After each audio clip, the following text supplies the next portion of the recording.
If you're looking for that phone that can take awesome pictures with optical zoom and 10x optical zoom at that, right here on the front, but that can also take phone calls, this could be the device for you. I'm Aaron Baker from PhoneDog.com. This is Samsung's Galaxy S4 Zoom, which is the fusion of a camera and a smartphone. Is it the unit you should buy? Let's find out in the video review.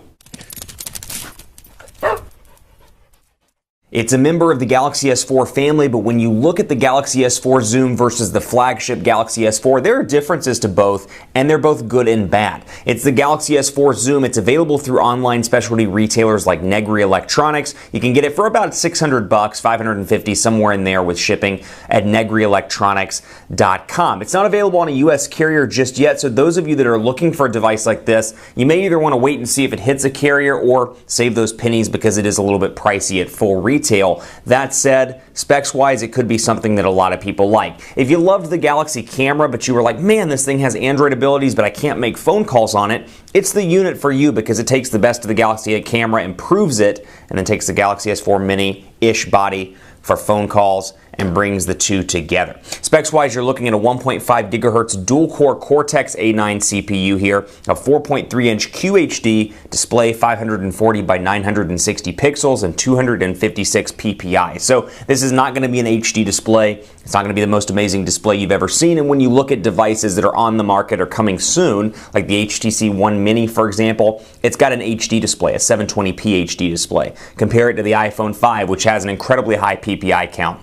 And you see that it's not going to be anything amazing from a display standpoint, but at least it's a mini version of the big Galaxy S4. 1.5 gigabytes of RAM on this device, 8 gigabytes of internal storage, Android 4.2.2 with TouchWiz running atop that. You got a 2,330 milliamp hour battery, which comes in right down here at the bottom with this little part right here, boom. And you can see close and open, and then you can see the micro SIM card slot as well. So that's exactly what it looks like down there. So the difference here, 16 megapixel camera on the back, of course 1080p HD video recording capabilities, but you got a camera and then a phone. It may look a little funky holding it up to your ear like this, but still you've got the best of both worlds. So again, if you loved that Galaxy camera, you loved the Android fusion of the Galaxy camera, but you always wanted it to make phone calls and you were sick of carrying two devices around, this could be a unit that you may want to take a look at. So let's start with hardware and take a look at that. But before I get too far into that, I want to thank my partners at Best Buy Mobile because they give us phones that we give to you for free at PhoneDog.com. All you have to do is go to instantwin.phonedog.com, play the game,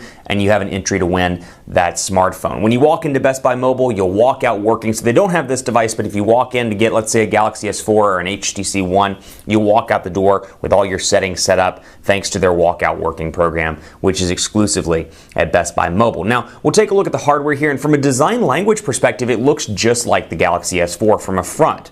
You can see the front-facing camera here. The downside is it does not have a notification light, something I pointed out on the Galaxy S4 Mini, and it's true here as well.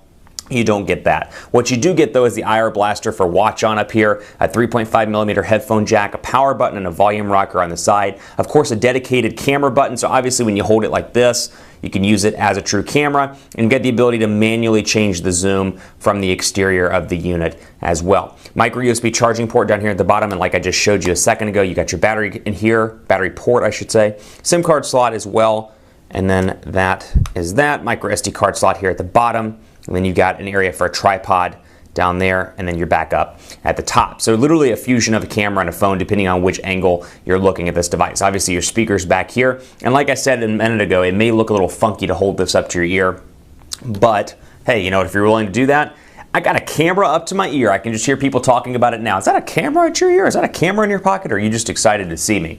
I can see it right now. So that's the hardware. Let's take a look at the software. Android 4.2 here, running atop TouchWiz user interface, or running below TouchWiz's user interface, I should say. And it's a newer version of TouchWiz. It's got the same look and feel for the most part as the flagship Galaxy S4. You have the ability to change around your shortcuts up here and make that as you want to make it. So, for example, airplane mode, very important to me because I'm traveling all the time. I can bring it right there. And now airplane mode is right there in the top. Let's go ahead and crank up that brightness here so we can see the display. But you got all your shortcuts up here, and then we'll go ahead to menu and take a look, and it's still tabbed out by connections, my device, accounts, and more. And then from there you can see minor changes because this is a global device as opposed to a device in the US. And you've got Wi-Fi, Bluetooth, all the typical stuff, but you'll notice the toggles are a little bit different here much like all the other international Galaxy devices, Galaxy S4, S4 Zoom, S4 Mini, all these, you've got the international looking toggles. Now where you'll see a difference here, you've got home screen mode, so you can turn it into easy mode, so if you get this for mom or dad,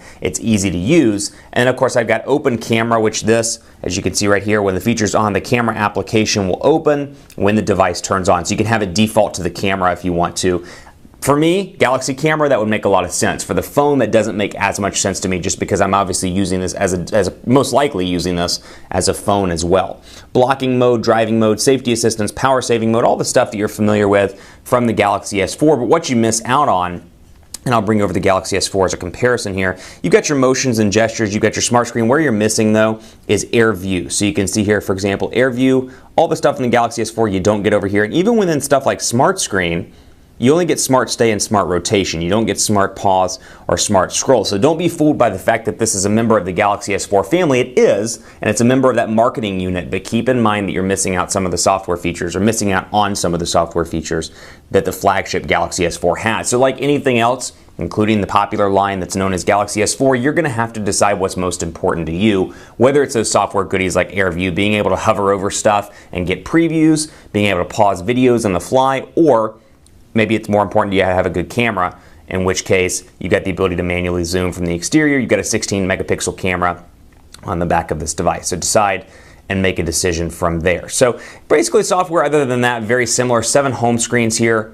Pinch to zoom, I've got my applications and of course my widgets right here, and I don't have any carrier installed applications on this device because obviously it's an international, global, unlocked, whatever you want to call it, device. What I do have though, of course, is Google Plus integration. I've got Flipboard, I've got my maps, of course all the Google stuff. I've got Photo Suggest, which is something that was shown off at the Galaxy S4 Zoom event when it took place, and I can see, for example, where I'm at, where my office is. I'll back out here and I can see a bunch of different photos. So for example, I can see Photo Suggest, you know what? Suggest that, whatever that picture is. It's a picture of the tollway. I don't know why that's on there, but you got that. But I can come up here and see, you know what? Up here by George Bush, I've got some pictures that were taken. Boom, panorama. And these photos are obviously copyrighted, but what I can do is see kind of a photo memory album based on a map, which I think is a pretty cool feature, and it's something you can do on the Galaxy S4 Zoom. So what's good about this device? Obviously the camera is a big benefit. It's got a nice battery, comparatively speaking to the Galaxy S4 Mini. It's a bigger battery, a 2,330 milliamp hour battery. So bigger than the Galaxy S3, slightly smaller than the Galaxy S4, but it fits in nicely considering what you're probably going to be doing is taking pictures with this unit. So I can come in here, activate the lens, and it brings me right into the camera mode, which we'll talk about in part 2. Stay tuned for part 2. We'll talk about the camera, we'll talk about what's bad, we'll do some speed tests, and we'll give you the verdict as to whether you should buy this or not. Stick around for part 2 on PhoneDog.com.